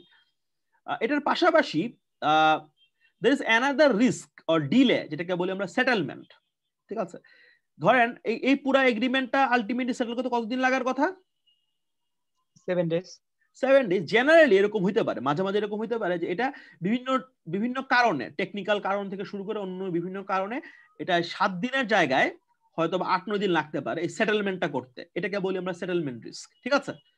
So yeah, you are right যে ট্রেজারি সিকিউরিটি হচ্ছে আমার কোলাটারাল, সো এটা তো একদম riskless. I understand, totally understand. But এই এগ্রিমেন্টটা আলটিমেটলি সেটেল করতে, যে 7 দিনের মধ্যে সেটেল করতে হবে, এই সেটেলমেন্ট করতে গিয়ে মাঝে মাঝে ডিলে হয়, যেটাকে আমরা বলি অপারেশন রিস্ক বা সেটেলমেন্ট রিস্ক। ওইটার কারণে খানিকটা রিস্কি, কিছুটা, এছাড়া কিন্তু কোনো রিস্ক নাই। হ্যাঁ, আচ্ছা, এবার আমাকে বলেন, ওকে, আমাকে বলেন তো ফেডারেল ফান্ড বেশি রিস্কি নাকি রেপো বেশি রিস্কি? কি মনে হচ্ছে আপনার? ফেডারেল ফান্ড বেশি রিস্কি হবে। কেন ম্যাম? কারণ এখানে কোলাটারাল নাই তো, তাই। পারফেক্ট। তাহলে আমরা কি এটা লিখতে পারি যে আমরা কি এরকম কি আমি কি একটা ইনইকুয়ালিটি আনতে পারি? দেখেন তো, ট্রেজারি বিলের উপর ইল্ড কি হবে? সবচেয়ে কম হবে, তাই না? জি sir. Followed by what? Repo. Repo হচ্ছে কোলাটারালাইজ। আর ফেডারেল ফান্ডটা কি? নন কোলাটারালাইজড। ফেডারেল ফান্ড হচ্ছে নন কোলাটারালাইজ। তাহলে কি হওয়া উচিত? এটা তাহলে কি রকম হওয়া উচিত? এই তিনটার মধ্যে কম্পারিজন করলে এরকম একটা ইনইকুয়ালিটি থাকা উচিত, তাই না? জি স্যার। সবচেয়ে সেফ সরকার, ট্রেজারি সিকিউরিটির ইল্ড সবচেয়ে কম, রেপো কোলাটারালাইজ একটু বেশি, ফেডারেল ফান্ড অল্প সময়ের জন্য, সবাই ব্যাংক, রিস্ক কম, বাট স্টিল কি, যেহেতু কোলাটারালাইজ না, এটা একটু হলেও বেশি হবে। ক্লিয়ার? Okay sir. মোটামুটি কি বুঝতে পারছি আমি আপনাদেরকে? জি স্যার। স্যার রিভার্স রিপো হলে কি হবে? আচ্ছা, একটা জিনিস খেয়াল করেন, সোনালী ব্যাংকের জন্য এগ্রিমেন্টটা কি? সোনালী ব্যাংকের জন্য এই যে পুরো এগ্রিমেন্টটা হলো, এটা কি ধরনের এগ্রিমেন্ট? রিপারচেস এগ্রিমেন্ট হবে। আচ্ছা, রেপো। ঠিক সেম এগ্রিমেন্টে রূপালী ব্যাংকের জন্য রিভার্স রেপো, ঠিক আছে? ওকে স্যার, ইয়েস স্যার, বুঝছি। পয়েন্টটা ধরতে পারছেন? সোনালী ব্যাংকের জন্য এটাকে বলা হবে রেপো এগ্রিমেন্ট। ঠিক সেম এগ্রিমেন্টটাই যে কাউন্টার পার্টি ওর জন্য, যেটা হচ্ছে রূপালী ব্যাংক, এখানে ওর জন্য হচ্ছে রিভার্স রেপো। ক্লিয়ার? জি স্যার। স্যার তাহলে তো ইয়েল্ড অন রিভার্স রিপোটাও হচ্ছে মানে সেম, আমরা সেম জিনিসই বলতে পারি, জি, ঠিক আছে। এ পর্যন্ত কি মোটামুটি বুঝতে পারছি আমি? Yes sir. Okay, fine. তাহলে রেপো এবং হচ্ছে ফেডারেল ফান্ড, এগুলোর ফিচারগুলো কি কি? এখানে বিনিয়োগকারী কারা এবং ইস্যুয়ার কারা? Financial institution. দুইটাই কি শর্ট টার্মে মানি মার্কেট সলিউশন প্রোভাইড করে, তাই না? জি আচ্ছা, স্যার। দুইটা ডিনোমিনেশন জানার দরকার নাই, because that is the primary market they have, there is no active what, there is no active secondary market, and credit risk অল্প হলো আছে। এবং আমরা কি বের করছি? আমরা এখানে দুইটা অ্যাপল টু অ্যাপল কম্পারিজন দেখাচ্ছি। ক্লিয়ার এ পর্যন্ত? জি স্যার। স্যার সর্বোচ্চ কতদিন পর্যন্ত রিপো করা যায়? জেনারেলি 14 দিন 15 দিন, ঠিক আছে? একদিন থেকে 14 দিন 15 দিন, ঠিক আছে? জেনারেলি, ঠিক আছে? জেনারেলি, ঠিক আছে। আমরা একটা ছোট একটা অঙ্ক করি, সেম টাইপের একটা অঙ্ক করবো আমরা।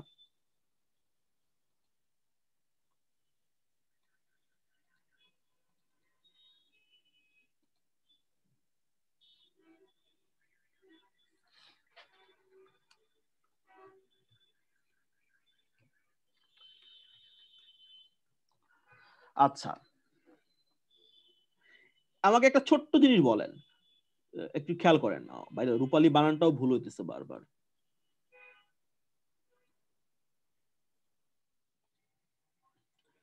দেখেন তো, ফেডারেল ফান্ডে যদি সোনালী ব্যাংক 9,95,000 টাকা ধার করে 1,10,00,000 টাকা ফেরত দেয় 7 দিনের জন্য,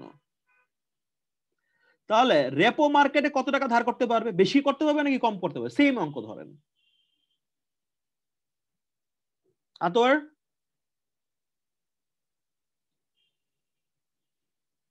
হ্যালো, আমানুল্লাহ, আপনি আছেন?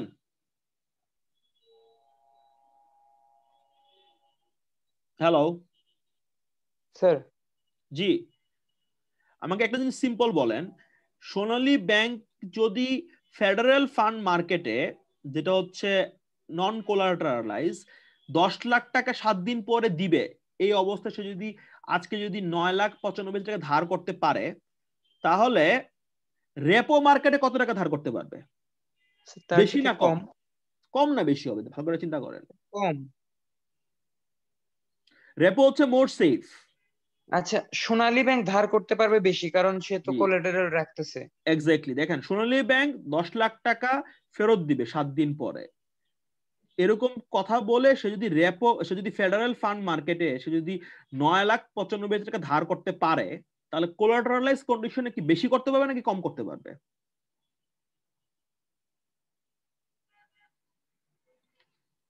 হ্যালো, সে বেশি ধার করতে পারবে, তাই তো? এক্স্যাক্টলি, বেশি ধার করতে পারবে, বিকজ সে এটা হলো মোর সেফ তার জন্য, তাই না? এই পুরো ট্রানজাকশনটা মোর সেফ, যেহেতু সেফ টাকা বেশি কালেক্ট করতে পারবে। তাহলে আমাকে বলেন এটা রিটার্ন করলে কত আসে? এই অঙ্কটা সলভ করলে কত আসে আমাকে বলেন। সেম অঙ্ক, খালি একটু ডাটা চেঞ্জ করে দিলাম।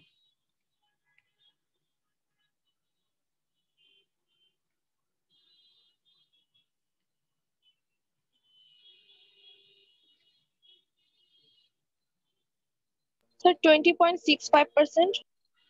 এটা কমে গেল কেন? বিকজ রিস্ক কম এখন। এবার দেখেন আমাদের এই যে ইকুয়েশনটা মনে আছে, রেপোর কম হবে, ফেডারেল ফান্ডের কি হবে? বেশি হবে। বেশি হবে। লুক এট দ্যাট, 25%, এখানে কত আসে? 20% বা 21%। That particular inequality should hold and it is holding. এটা কিন্তু রয়ে গেছে। ক্লিয়ার এই পর্যন্ত? জি sir. Okay fine. Do you people need some? জি শিওর। এটা বেশি হবে কেন স্যার বলতেছিলেন? 20.65% বেশি, মানে ফেডারেল ফান্ড থেকে বেশি কেন হবে? আচ্ছা, আপনি খেয়াল করেন কোন ট্রানজাকশনটাতে রিস্ক বেশি আর কোনটাতে কম। সোনালী ব্যাংক 7 দিন পরে 10 লাখ টাকা ফেরত দিবে।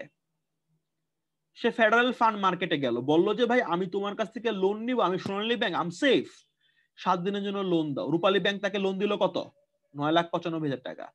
যদি এটা ফেডারেল ফান্ড না হয়ে যদি এটা রেপো মার্কেট হইতো, রূপালী ব্যাংক বলতো তোমার এটা দিব, বাট তোমাকে কি করতে হবে?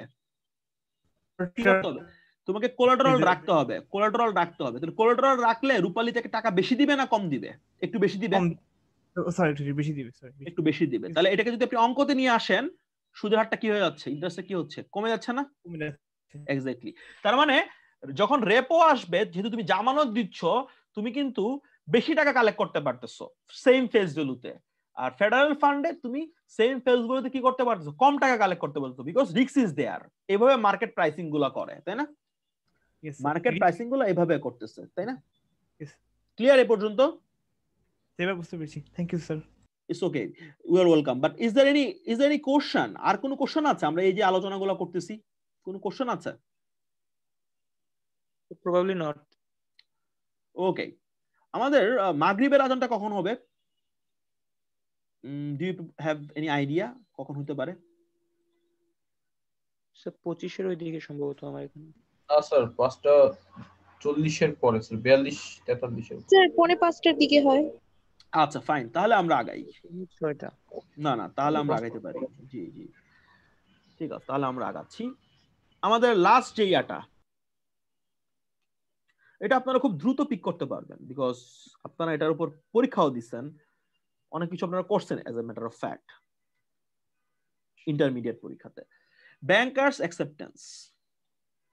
আচ্ছা, আমি এটা দ্রুতই শেষ করে দিব, সমস্যা নেই। বাট এই পর্যন্ত যে 5টা ইনস্ট্রুমেন্ট বলা হয়েছে, আপনাদের কি মোটামুটি একটা লেভেলে আন্ডারস্ট্যান্ডিং হয়েছে হোয়াটস হ্যাপেনিং? জি স্যার, বুঝতে পেরেছি।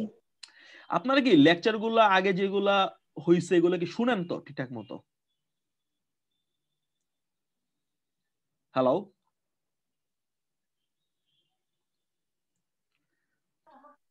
স্যার, ঠিকঠাক মতো শোনা বলতে আসলে সময়েরই তো, মানে কিছুটা শুনছি, সবগুলা কভার করতে পারি না এখনো স্যার। কভার টাভার কিন্তু কইরেন, বুঝছেন? আমি কোশ্চেন একদম সহজই রাখবো, বাট আপনাদের তো প্রথম 10টা লেকচার তো সুন্দর করে শুনতে হবে, তাই না?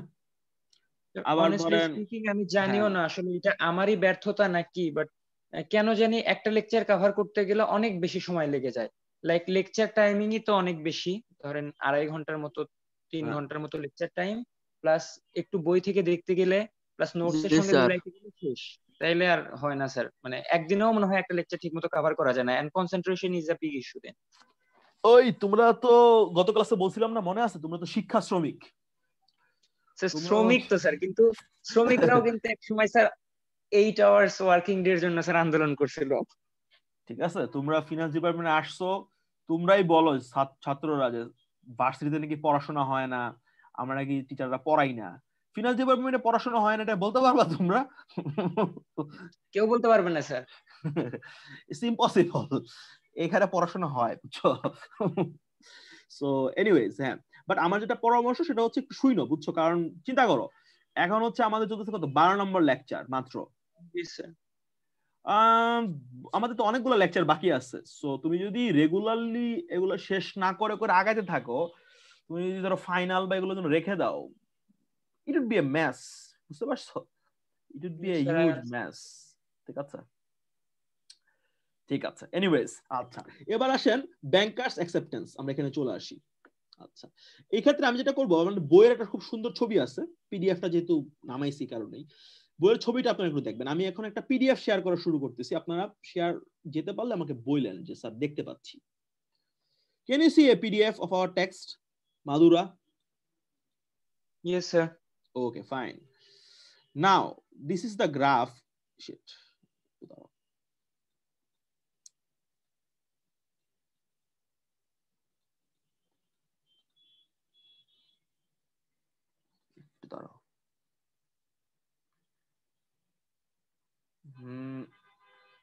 Yeah. Can you people see a nice graph? Yes, sir. Can everybody see that? Yes, sir. Let me make it big. Yeah. Okay. আমাদের প্রথম ফোকাসটা হবে এখানে। আপনারা তো সবাই এলসি কিভাবে খুলে এটা তো জানেন, তাই না? জি স্যার। পারফেক্ট। এটা মূলত এলসি খোলা বা এগুলা নিয়েই জড়িত, মানে এটার সাথেই সম্পৃক্ত। আচ্ছা, এখানে আমেরিকান একজন ইম্পোর্টার এবং জাপানিজ একজন এক্সপোর্টারের কথা বলা হচ্ছে। ওকে, ঠিক আছে। আমেরিকান ইম্পোর্টারটা, এই দেখেন প্রথম স্টেপটা দেখেন, কি লেখা আছে এখানে, কি লেখা আছে দেখেন তো। Place order. জি, জি, পারচেজ অর্ডার। মানে আমেরিকার ইম্পোর্টার জাপানের এক্সপোর্টারের কাছে একটা পারচেজ অর্ডার পাঠালো যে আমি এই পরিমাণে পণ্য এত দামে কিনতে চাই, ঠিক আছে? আচ্ছা, এখানে জাপানিজ লোকের রিঅ্যাকশন কি হওয়া উচিত বলেন তো? জাপানি এক্সপোর্টার রিঅ্যাকশনটা কেমন হওয়া উচিত? ধরে নেন তারা আগে কখনো বিজনেস করে নাই, একটা গ্যারান্টি দরকার ইম্পোর্টার থেকে সে যে আসলে পে করবে। আমি যদি এক্সপোর্টার হইতে আমি দুইটা কথা বলতাম। একটা হইতে পারতো এরকম যে তুমি আমাকে আগে ক্যাশ পাঠিয়ে দাও, আমি পরে প্রোডাক্ট পাঠাবো। অথবা তুমি কারো একজনের কাছ থেকে একটা সত্যায়ন করে নিয়ে আসো যে তুমি টাকাটা পে করবা, তাই না? আচ্ছা, জেনারেলি কেউ কিন্তু প্রথম অপশনে যাবে না, তাই না? জেনারেলি কোন ইম্পোর্টার বলবে না যে আমি প্রোডাক্ট না পেয়ে তোমার টাকা পাঠিয়ে দেবো অ্যাডভান্স। It never happens. তাহলে স্টেপ 2 তে দেখেন কি হচ্ছে। আমেরিকান ইম্পোর্টার সে গেল কোথায়? একটা ব্যাংকের কাছে, আমেরিকান ব্যাংক। গিয়ে কি বলল? খেয়াল করেন, সে গিয়ে কি বলল? এলসি খোলার আবেদন করলো। সে গিয়ে বলল যে আমার বরাবরে বা আমার ইয়াতে বিপরীতে তুমি একটা এলসি খুলে দাও, তাই না? লেটার অফ ক্রেডিট খুলে দাও। আচ্ছা, এখানে কি বলা হচ্ছে? লেটার অফ ক্রেডিট মানে কি? লেটার অফ ক্রেডিট, এই পার্টিকুলার লেটার অফ ক্রেডিট যেটা স্টেপ 2 তে দেখেন, আমেরিকান ব্যাংক এই মর্মে নিশ্চয়তা দিচ্ছে। কাকে দিচ্ছে? এক্সপোর্টারকে। যে কোনো কারণে আমেরিকান ইম্পোর্টার যদি তার টাকাটা দিতে না পারে, তাহলে জাপানিজ এক্সপোর্টারকে টাকাটা কে দিয়ে দিবে? American bank. আমেরিকান ব্যাংক দিয়ে দিবে। আচ্ছা, সে যেটা করলো, এলসিটা কাকে পাঠালো? থার্ড স্টেপ দেখেন, জাপানের ওই পার্টিকুলার এক্সপোর্টারের ব্যাংকের কাছে পাঠালো। এবং এই এলসিটাই জাপানিজ ব্যাংক কাকে জানাইলো যে আমি এরকম একটা এলসি পাইছি? কাকে জানাইলো? এক্সপোর্টারকে জানাইলো। তার মানে দেখেন প্রথম স্টেপটা দেখেন কি দাঁড়াচ্ছে। ইম্পোর্টার সে পণ্য কেনার অর্ডার প্লেস করলো এক্সপোর্টারের কাছে। এক্সপোর্টার বলল আমি তোমাকে চিনি না, দুইটা অপশন আছে, হয় তুমি অ্যাডভান্স টাকা দাও যেটা ইম্পসিবল, অথবা তুমি একটা এলসি খোলো। ইম্পোর্টার যেটা করলো, কমিশন দিয়ে আমেরিকান ব্যাংকের কাছে একটা এলসি খুললো। এলসির কাগজপত্র আমেরিকার ব্যাংকটা সে যেটা করলো জাপানিজ ওই এক্সপোর্টারের ব্যাংকের কাছে পাঠিয়ে দিল। ওই ব্যাংক আবার এক্সপোর্টারকে জানাই দিল যে হ্যাঁ আমি একটা এলসি রিসিভ করছি, তাই তো? এবার এক্সপোর্টার কি করবে, যেহেতু সে একটা প্রত্যয়নপত্র পাচ্ছে, একটা নিশ্চয়তা পাচ্ছে, সে কি করলো, সে পণ্যটাকে দেখেন 5 নম্বর স্টেপ দেখেন কি করলো, সে প্রোডাক্টটাকে শিপমেন্ট করে দিল, তাই না? শিপমেন্ট করার পরে যেটা হলো, সে শিপমেন্ট করলো একদিকে, কিন্তু কাগজপত্র পাঠালো কার কাছে? যে কাগজপত্র দিয়ে প্রোডাক্টটাকে ছুটে আনতে হবে জাহাজ থেকে, সেটা পাঠালো কার কাছে? সেটা প্রথমে পাঠালো হচ্ছে তার জাপানিজ ব্যাংকের কাছে। আর তার জাপানিজ ব্যাংক পাঠালো কার কাছে? এটা আমেরিকান ব্যাংকের কাছে। আমেরিকান ব্যাংকের কাছে, ঠিক আছে? দেন যেটা হবে, ইম্পোর্টার যদি টাকাটা পেমেন্ট করে দেয় এক্সপোর্টারকে, তাহলে আমেরিকান ব্যাংক কি করবে? আমেরিকান ব্যাংক এই যে ডকুমেন্টগুলো কাকে দিয়ে দিবে? ইম্পোর্টারকে দিয়ে দিবে, তাই না? এই তো হচ্ছে এলসির ব্যাপারটা। এটা তো আপনারা কম বেশি জানেন, তাই না?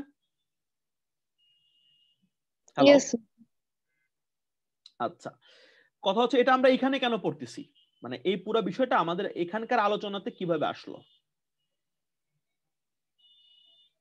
আচ্ছা, হোয়াট ইজ ব্যাংকার্স অ্যাকসেপ্টেন্স বলেন তো? ব্যাংকার্স অ্যাকসেপ্টেন্স বলতে আসলে কি বোঝানো হচ্ছে?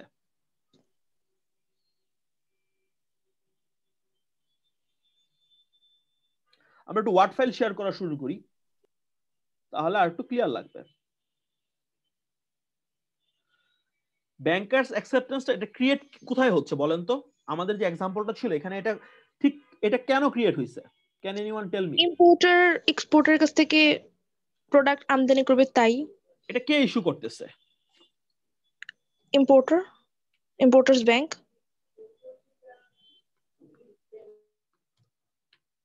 তাই না? Yes sir. এটার কি কোনো ম্যাচুরিটি আছে এত সময়ের মধ্যে টাকাটা প্রদান করা হবে? এটা কি ম্যাচুরিটি আছে? It is the maturity. আচ্ছা, এটা কি নেগোশিয়েবল? Yes sir. এটা নেগোশিয়েবল। তার মানে কি? তার মানে হচ্ছে ব্যাংকার্স অ্যাকসেপ্টেন্সের আন্ডারে আসলে কি করা হচ্ছে? ব্যাংকার অ্যাকসেপ্টেন্সের মধ্যে এটার আন্ডারে ইম্পোর্টারের ব্যাংক একটা নিশ্চয়তা পত্র দিচ্ছে যে 6 মাস বা 9 মাসের মধ্যে বা 3 মাসের মধ্যে বাহক যখন এই ডকুমেন্টটা দেখাবে, বাহক যেই হোক না কেন, টাকাটা বাহককে দিতে সে বাধ্য, তাই না? Are you getting my point? আমি যেটা বলতে চাচ্ছি আপনি কি বুঝতে পারতেছেন? Yes sir. Bankers acceptance create তাহলে কিভাবে হচ্ছে? ব্যাংকার্স অ্যাকসেপ্টেন্স ক্রিয়েট হচ্ছে বেসিক্যালি ইন্টারন্যাশনাল ট্রানজাকশনকে কি করতে, হেল্প করতে গিয়ে হচ্ছে, তাই না? জি স্যার। এই তো, এটা কারা ইস্যু করতেছে? এটা একটা ব্যাংকার ইস্যু করতেছে। কার অনুকূলে করতেছে? ইম্পোর্টারের অনুকূলে করতেছে, তাই না? আচ্ছা, এখন এই টাকাটা এক্সপোর্টার কখন পায় বলেন তো? এই টাকাটা এক্সপোর্টার যদি কাগজটাকে হোল্ড করে আপ টু ম্যাচুরিটি, তাহলে টাকাটা কে পাবে? এক্সপোর্টার পাবে। এক্সপোর্টার কি চাইলে এটাকে অন্য কারো কাছে বিক্রি করতে পারে ডিসকাউন্টে? অ্যানসার হচ্ছে ইয়েস। যেহেতু এই কাগজটা কি নেগোশিয়েবল, যেহেতু এই কাগজটা হচ্ছে হস্তান্তরযোগ্য, এক্সপোর্টার মেয়াদের আগে চাইলে কি করতে পারে? এটা দেখিয়ে একটা ক্যাশ টাকা পেয়ে যাবে, এবং যে হলো এটাকে হোল্ড করবে ম্যাচুরিটি পর্যন্ত, সে যখন এটাকে সাবমিট করবে তখন ইম্পোর্টারের ব্যাংক কি করবে? টাকাটা দিয়ে দিবে, তাই না? জি sir. Have you got the point? পুরো পয়েন্টটা কি বুঝতে পারছেন? জি স্যার। তাহলে এটাকে আমরা মানি মার্কেটে কেন ঢুকাচ্ছি? Why is a money market instrument? এটা money market instrument short term ম্যাচুরিটির জন্য। বিকজ এটার মাধ্যমে কি হচ্ছে? এটার মাধ্যমে মূলত একটা ব্যাংকার একটা short term financing solution create করলো। কার জন্য? ইম্পোর্টারের জন্য। জি, ব্যাংকার অ্যাকসেপ্টেন্সের মাধ্যমে দুইটা কাজ। ব্যাংকার অ্যাকসেপ্টেন্সের দুইটা কাজ। একটা হচ্ছে ইম্পোর্টারকে কেউ চিনতো না, কেউ তাকে ধারে প্রোডাক্ট দিতে রাজি ছিল না। ব্যাংকার অ্যাকসেপ্টেন্স ক্রিয়েট করার মাধ্যমে ইম্পোর্টারের কে ধারে প্রোডাক্টটা কেনার সুযোগ করে দেওয়া হলো এমন একটা এনভায়রনমেন্টে যেখানে ইম্পোর্টার অচেনা। আচ্ছা, এর ফলে এক্সপোর্টারদের কি লাভ হলো? এক্সপোর্টার অনেক সময় ম্যাচুরিটি পর্যন্ত এটাকে হোল্ড করবে না, সে চাইলে কি করতে পারে, since it's a negotiable instrument, এটা চাইলে বাট্টাকরণ করা যায়। তাহলে কি হচ্ছে, তাহলে এক্সপোর্টারও টাকাটা খুব দ্রুত সময় পেয়ে গেল, সে এটা অন্য কাউরে দিয়ে দিল, এবং যে লোকটা এটা ম্যাচুরিটি পর্যন্ত হোল্ড করবে সে কি পাবে, সে পুরো টাকাটা পাবে, ফেস ভ্যালুটা পাওয়া যাবে, তাই না? জি স্যার। তাহলে এটাকে আমরা আসলে কিভাবে define, banker acceptance is B different because bankers acceptance create হচ্ছে মূলত ইন্টারন্যাশনাল ট্রেডের ফাইন্যান্সিং এর ইস্যুটাকে সেটেল করার জন্য। ঠিক আছে, এটা দুইটা পারপাস সার্ভ করে। For N importer it provides a short term solution, short term financing solution. At the same time, since it is negotiable, since it's kind of a bearer check, and since it can be discounted to a money market dealer, এক্সপোর্টারও কিন্তু পুরো সময় wait করতে হয় না, সেও কিন্তু তার এই প্রোডাক্টের পিছনে তার যে বিনিয়োগটা, এই টাকাটা দ্রুত সময়ে সে কিন্তু টাকাটা পেয়ে যাচ্ছে। ক্লিয়ার? তার মানে আমি যদি বলি এটা কি কোনো সেকেন্ডারি মার্কেট আছে? Yes sir. Yes, it has a secondary market. তাহলে দেখেন আমরা ছয় ধরনের মানি মার্কেট সিকিউরিটি পড়লাম। এর মধ্যে treasury bill have a very active secondary market, NCD commercial paper that does have a secondary market. I will not say these are very active, but less kind of active, moderate to active. Banker acceptance is a very good liquid market, secondary market. And lastly, federal fund and repo, general public এগুলাতে introduce হয় না, এগুলো মূলত depository two depository থাকে। ঠিক আছে, so যেহেতু depository two depository থাকে কম বেশি, এগুলোর সেকেন্ডারি মার্কেট মূলত হচ্ছে নন এক্সিস্টেন্ট। তার মানে ছয়টার মধ্যে ফেডারেল ফান্ড এবং হচ্ছে রেপো এগুলোর কোনো সেকেন্ডারি মার্কেট নাই। ঠিক আছে, জেনারেলি। আর ট্রেজারি বিল, এনসিডি, সিপি এবং ব্যাংকার অ্যাকসেপ্টেন্স এগুলোর সেকেন্ডারি মার্কেট আছে। এর মধ্যে ট্রেজারি বিলেরটা অ্যাক্টিভ, বেশ অ্যাক্টিভ, ব্যাংকার অ্যাকসেপ্টেন্সও বেশ অ্যাক্টিভ। ক্লিয়ার? Yes sir. মোটামুটি কি বুঝতে পারলাম? জি স্যার, বুঝতে পেরেছি। ঠিক আছে, আচ্ছা, is there any question? আমরা এই যে আলোচনাটা শেষ করলাম মানি মার্কেট সিকিউরিটি আলোচনাটা, এটার মধ্যে জি বলেন স্যার। এক্ষেত্রে কি ইম্পোর্টারের ব্যাংকটা কি ইম্পোর্টারের কাছ থেকে কমিশন চার্জ করবে, তাই না স্যার? যত বড় এলসি হবে অত পার্সেন্ট কমিশন। এন্ড এগেইন এলসির যে ইনকাম, এটার জন্য কি নাই, ব্যালেন্স শিটে কিন্তু কোনো অ্যাসেট লায়াবিলিটি কিছু নাই। দ্যাটস ওয়াই এলসি খুলে কমিশন পাওয়া, এটা কি ব্যাংক গ্যারান্টির মতো, কি এটা একটা off balance sheet, what it's an off balance sheet activity. Clear? Yes sir. It's an off balance sheet activity. মোটামুটি কি বুঝতে পারছি? আমি র‍্যাপ আপ তাহলে করি। সো ব্যাংকার অ্যাকসেপ্টেন্স হচ্ছে ইন্টারন্যাশনাল ট্রেডকে সেটেল করার জন্য ইম্পোর্টারের ব্যাংকের ইস্যু করা একটা মানি মার্কেট ইনস্ট্রুমেন্ট। এটা মূলত ইম্পোর্টারের শর্ট টার্ম ফাইন্যান্সিং সলিউশন হিসেবে কাজ করে, বাট যেহেতু এটা নেগোশিয়েবল, যেহেতু it works like a bearer cheque, and যেহেতু এটাকে ডিসকাউন্টিং করা যায় না, অ্যাক্টিভ সেকেন্ডারি মার্কেট, এক্সপোর্টারকেও কিন্তু ম্যাচুরিটি পর্যন্ত ওয়েট করতে হচ্ছে না, তারও কিন্তু একটা ফাইন্যান্সিং প্রোভাইড করা হচ্ছে এটার মাধ্যমে। ঠিক আছে, ক্লিয়ার? জি স্যার।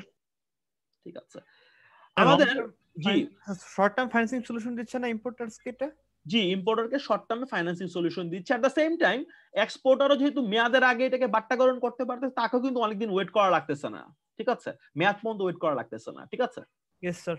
জি, মানে এটা দুই পার্টির জন্য উইন উইন টাইপের ব্যাপার। যদি এরকম হইতো এটা এক্সপোর্টারকেই ভাঙাইতে হবে, তাহলে কিন্তু অনেকদিন ওয়েট করা লাগতো, তাই না? তুমি চিন্তা করো, একটা এক্সপোর্টার প্রোডাক্টটা বানানো শুরু করলো ধরো 7 মাস আগে, 7 মাস পরে গিয়ে সেটা এক্সপোর্ট করলো, আরো 6 মাস পরে সে টাকাটা পাবে। তার দেখছো কত সময় ধরে ক্যাপিটালটা আটকায় আছে প্রোডাক্টের মধ্যে। জি স্যার। এখন বিক্রি পর্যন্ত তো তোমাকে আটকায় থাকতে হবে, বাট তুমি যদি ব্যাংকার অ্যাকসেপ্টেন্স পেয়ে যাও এবং তুমি যদি এটাকে বাট্টাকরণ করে ফেলো, it's a huge benefit for you because you are getting access to fresh capital now. নাহলে তোমাকে অনেকদিন ওয়েট করতে হইতো। আবার যে লোকটা কিনতেছে তারও লাভ আছে, সে শুধুমাত্র ওয়েট করবে, ওয়েট করার জন্য সে কিন্তু কি পাবে, এক্সট্রা একটা বেনিফিট পাচ্ছে, জাস্ট ফর ওয়েটিং পারপাস। ঠিক আছে, আর যেহেতু এটা ব্যাংক টু ব্যাংক, যেহেতু এটা ব্যাংকের একটা এন্ডোর্সমেন্ট, এখানে আসলে এটা ডিফল্ট করা বা এগুলোর চান্স কিন্তু খুব অল্প। ঠিক আছে, জি। Is there any more question? Do you people have any more questions? You don't have? Okay, fine. So money market নিয়ে আমাদের আলোচনা শেষ। আমরা রবিবার 10:30 আমরা একটা মেকআপ ক্লাস করব। এই মেকআপ ক্লাসটা হচ্ছে 29শে ডিসেম্বর বা 30শে ডিসেম্বর, ক্লাসটা আমি নিতে পারিনি ওটার আলোকে। আমরা শুরু করব বন্ড মার্কেট দিয়ে, ঠিক আছে? আমরা শুরু করব স্যার বন্ড মার্কেট দিয়ে। বন্ড মার্কেটে আমার প্ল্যান হচ্ছে 2টা ক্লাস নেওয়া, দেন আমরা শুরু করব ক্যাপিটাল মার্কেট মানে ইকুইটি মার্কেটে আমার প্ল্যান হচ্ছে 5 থেকে 6টা ক্লাস নেওয়া। That's the biggest discussion we will have over our semester. পুরো সেমিস্টার সবচেয়ে বড় আলোচনা হবে ক্যাপিটাল মার্কেট নিয়ে, ঠিক আছে? বাট বন্ড মার্কেটে 2টা ক্লাস নিব আমরা। সো রবিবার 10:30 দেখা হবে। আমি আপনাদেরকে মিটিং আইডি রেডি পাঠিয়ে দিব। যদি কোনো কারণে রবিবারে দেখা না হয় আমি আগেই জানাই দিব, এবং ওই ক্ষেত্রে একটা প্রি রেকর্ডিং ক্লাস যাবে, but I am not planning for that, I want to take the class. ঠিক আছে, ক্লিয়ার এই পর্যন্ত? Yes sir. সো আমি আপনাদের ম্যাটেরিয়াল গুলো দ্রুততম সময় দিয়ে দিব আপলোড করে, আর লেকচারটাও দিয়ে দিব। সো আজকের জন্য আমরা এখানেই বিদায় নিচ্ছি। Thanks for joining the class, it was a very important and interesting discussion. See you on Sunday. ভালো থাকবেন সবাই, আল্লাহ হাফেজ। আসসালামু আলাইকুম স্যার। আসসালামু আলাইকুম স্যার। জি।